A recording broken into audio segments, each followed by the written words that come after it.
Salve a tutti, oggi siamo a Udine per parlare con Loris Celetto, direttore di Progetto Musica, l'associazione che organizza il bellissimo programma che ormai compie 20 anni della manifestazione Nei suoni dei luoghi, una delle tante manifestazioni sostenute da molto tempo dal credito cooperativo regionale.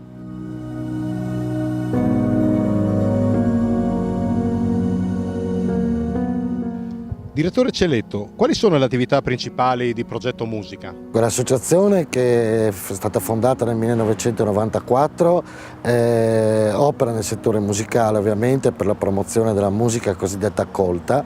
L'attività principale consiste nell'organizzazione del festival Nei suoni dei luoghi, che quest'anno arriva alla sua 20ª edizione, quindi compie 20 anni.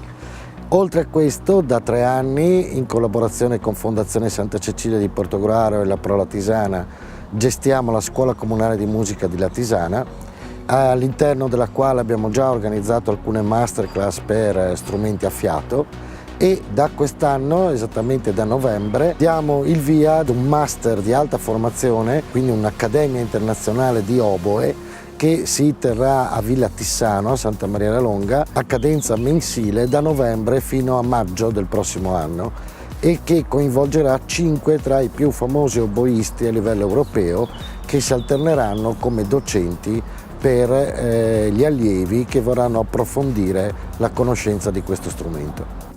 Complimenti, è un'attività veramente articolata. Ecco, dentro questa attività così complessa, che ruolo ha esattamente questo festival che è giunto alla 20ª edizione, che si chiama Nei suoni dei luoghi? Il Festival Nei suoni dei luoghi, che è giunto alla sua 20ª edizione, è l'attività più impegnativa per l'associazione.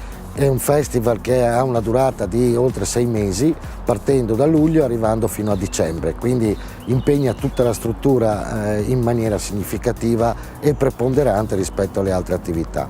Quindi il festival impegna tutta la struttura dell'associazione non solo per i 6 mesi in cui realizziamo i concerti, ma per tutto l'arco dell'anno, in quanto iniziamo già all'inizio di ogni anno, tra i mesi di gennaio e febbraio, a organizzare e realizzare le audizioni per i giovani musicisti appartenenti a conservatori e accademie sia del Triveneto che di tutti i paesi dell'ex Jugoslavia, nonché dell'Albania e del Mozarteum di Salisburgo, che vengono specificatamente selezionati da noi attraverso delle apposite audizioni che sono tenute dal nostro direttore artistico, che è il maestro Enrico Bronzi.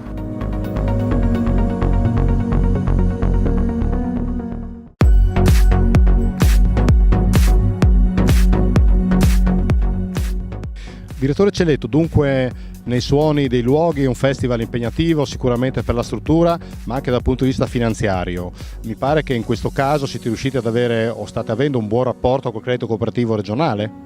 Sì, sicuramente sono 3 anni che il credito cooperativo è il nostro main sponsor, per una scelta proprio che è stata fatta insieme alla direzione del credito cooperativo, e in particolare per la capillarità che ha il festival.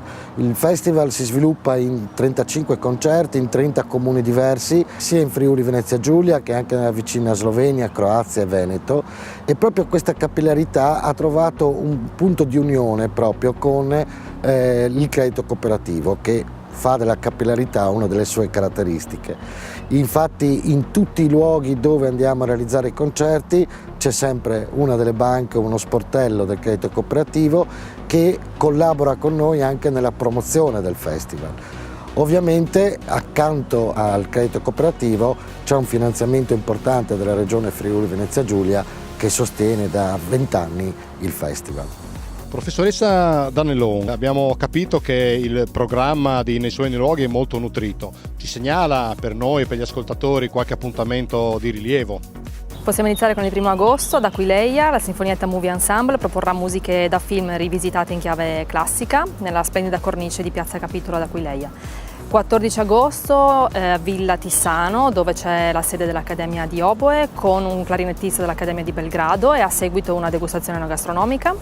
Il 30 agosto a Kromberk, a Nova Gorica, con due violini, uno dei due, Yulia Berinskaya, una docente russa di fama internazionale, proporranno musiche legate a Bach e a seguito un'altra degustazione enogastronomica. A settembre l'8 alla Tisana, in collaborazione con il premio letterario La Tisana per il Nord-Est, quindi una serata di letteratura ma anche di sketch esilaranti, perché ci sarà la conduzione di Andro Mercù e la composizione apposta, quindi ad hoc per la serata, del compositore cileno Jorge Puig, che verrà eseguita da un violino e da un'arpa. E proseguiamo poi con il 28 settembre, che ci sarà il primo concerto al buio con Stefan Milenkovic a Trieste, Istituto Regionale Rittmeyer per i ciechi, e il giorno dopo alla Tisana lo stesso Milenkovic con il maestro Bronzi, un duo d'eccezione. A dicembre un secondo appuntamento con il concerto al buio, il 3 di dicembre, con un duo formato da un musicista ipovedente, Mauro Costantini, e un trombettista di La Tisana, Francesco Minutello, con musica jazz di carattere improvvisativo.